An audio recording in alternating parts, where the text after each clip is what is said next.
Here are 10 mistakes that traders constantly make and that you can fix right now to significantly improve your results. The first mistake is ignoring market structure. For example, in a trade like this, you see the market starting to turn downward, notice the strength of this downward movement, and begin looking for an entry point to go short. Whether it's from a resistance area, using supply and demand levels, or any other concept. You start to notice that the market is shifting downward. You think this is a very strong trade and look for an opportunity to sell from one of these points. Let's say you do the same as I do, using supply and demand levels for trading. Are you looking to find such a point to sell? But the problem is what actually happens is this: the market moves up and hits your stop loss. And all of this happens because you didn't take the market structure into account. When we zoom out on the chart and look at what's happening in the market, we see that it is clearly and consistently forming higher highs and higher lows. So if we sell in such a situation, no matter how weak the market may seem up close, we're essentially trading against the trend. The trend is upward, and if we sell in this kind of situation, we run a very high risk of being stopped out while the trend continues. That's why you should always take market structure into account. That means the highs and the lows. Also, whether the market is in an uptrend or a downtrend. So the second mistake is ignoring the context on higher time frames. In this trade, we can see that the market is moving down. This is quite obvious, and it might seem like a situation where you should sell. So we could open a position like this, selling from the supply zone, expecting the market to continue falling. But after we entered the trade, the market shot up sharply, and there was quite a significant reversal. Obviously, looking back, buying would have been a good decision. If we had stepped back and considered the broader context, we would have seen that the market had just reacted to a demand zone, a rather significant demand zone on the higher time frames. Taking this additional context into account, we see that this trade is actually a bad position because we're selling against demand. We're selling against an area that is more likely to trigger a market reversal. So always make sure to consider the context of the higher time frames. Zoom out the chart, look at the higher time frames, and then move down to the lower ones using top-down analysis. This will protect you from bad trades and easily avoidable losses, like in this case. So, mistake number 3. It's so simple and extremely common. It's not having a stop loss. When we enter a trade, we should always have a specific target in advance. If we want to sell here, then we need to set a target right here where we want to take profit. But we should also always, and immediately after opening a trade, set a stop loss. This is very important. It limits our risk. If the market suddenly reverses and goes against us, sometimes traders enter a trade and don't set a stop loss, whether it's because they think the market can go down or go higher, or because of some kind of perhaps false confidence that it will definitely turn around. So it doesn't matter if the price goes up here, or just because you opened a trade and told yourself, I'll come back in 5 minutes after I get a drink and then I'll set the stop. Now, regardless of the reason, not setting a stop loss on your trade is very dangerous, because the market can do this and just keep moving against you. It doesn't matter how confident you are or how much you think the market absolutely has to go down, it can always do the exact opposite. And if you enter a trade without a stop, the market can easily turn against you and completely wipe out your account, that is, lead to liquidation. So whatever the reason, always set a stop loss as soon as you open a position. So mistake number 4 is chasing price movement. This happens when you chase the market instead of waiting for better entry points. For example, in this trade, we see that the market is falling sharply, especially in the last few candles.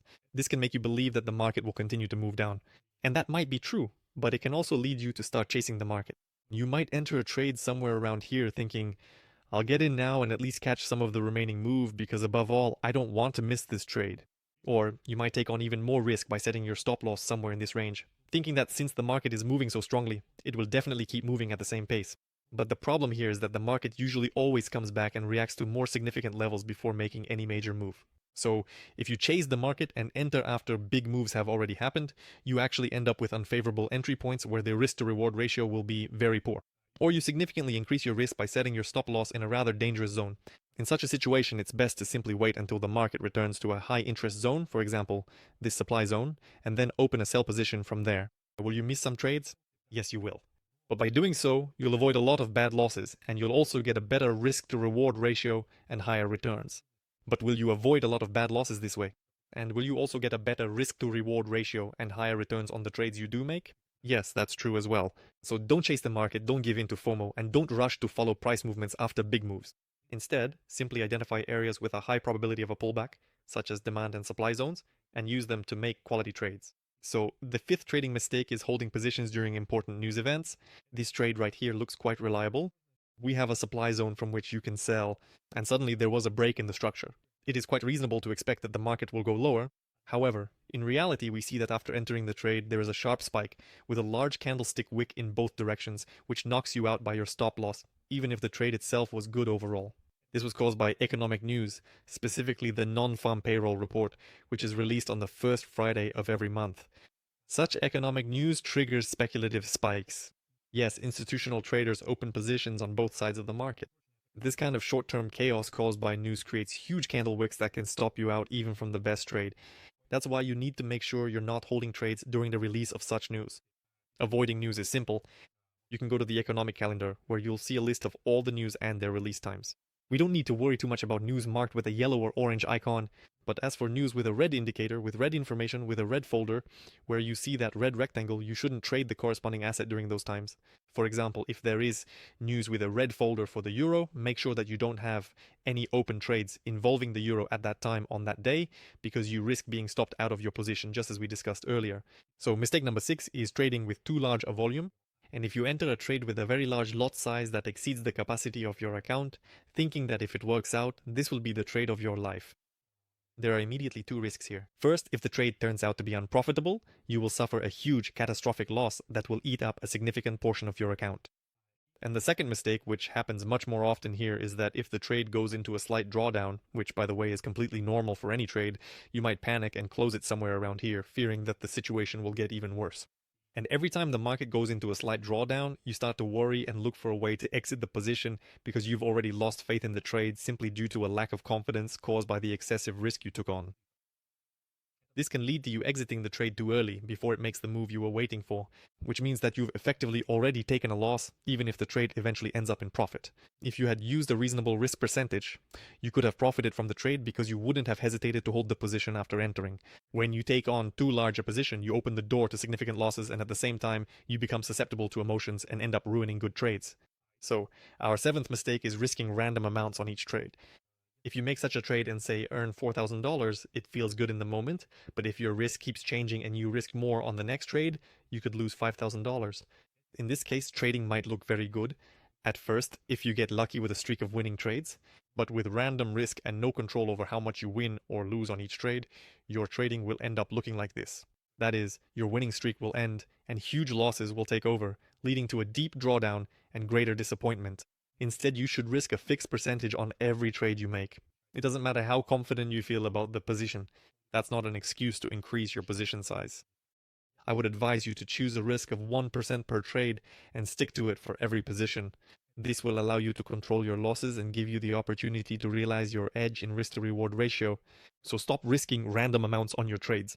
Stick strictly to 1% per trade. Next, mistake number 8 is trading during rollover. Rollover is a specific time of day and a set of events that occur roughly between 10 p.m. and 11 p.m. British time, during which what we call a spread rollover or spread widening takes place. That is, during this time, brokers carry over the day's movement. In essence, the spread, or the difference between your entry price and the current market price, widens.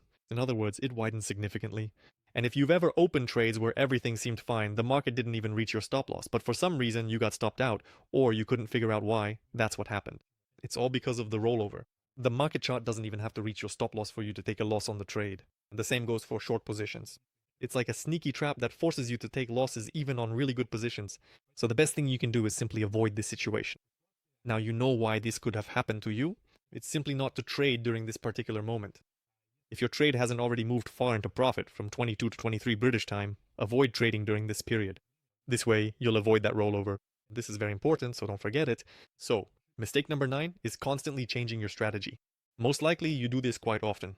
You watch a video on YouTube, see some new trick, tip, or method, and immediately try to apply it. You try it for a while, it works for a bit, and then somehow it stops working. Then you move on to the next one, and you keep changing strategies. This throws off your path to progress. Every time you find a new system, you move in the right direction for a while, but then you start to incur losses. You lose faith in the system itself, change it, and undo all your progress. Once again, setting off to look for something else in yet another YouTube lesson. The problem here is that in this situation, you are essentially resetting your progress to zero over and over again. As a result, you never give the system enough time to see any results. You don't work with it long enough, you don't test it, you don't gain experience with it, so you're doomed to fail because essentially you're just guessing whether each system works or not. When you focus on a single repeatable system, you get an exponential growth curve. And the reason for this is, first of all, we get to know the system and learn how to apply it correctly. And secondly, by working with the same approach, we can use the data we've collected to refine, improve, and optimize our system over time, achieving a certain level of growth. So if you are constantly changing strategies, always looking for new technologies and methods, I recommend that you just stop, focus on one system, refine it, optimize it, and improve it. Next, mistake number 10 is thinking that every trade has to be profitable. No one wins on every trade. In fact, even the best traders in the world usually win in about half of their trades. So when you get angry about losses, it doesn't help you. It just makes your strategy worse, right? That is, you start doubting yourself. So there are 3 elements we need to consider in risk management in order to become profitable. We need risk per trade, risk to reward ratio, and win-loss ratio. We've already said that it's really worth risking 1% per trade because that gives us the best chance to control losses in the long run. And when the risk is fixed at 1%, we can focus on gaining an advantage in the risk to reward ratio. The risk to reward ratio is a concept where you risk $1 to earn $2 or more. For the optimal ratio, I believe that for every dollar risked, the goal should be to make $3 in profit. This means that after 2 trades, one winning and one losing with just a 50% win rate, you will have gained $3 and lost $1, giving you a profit of $2. Obviously, you can scale up and risk $10 per trade, $100, or even $1,000 per trade, which will significantly increase your potential profit. We can't fully control our win-loss ratio, but with this approach, any performance above 30% will already bring a profit. 50% is a quite achievable figure, and it's worth aiming for it by constantly optimizing, refining, and improving your strategy over time.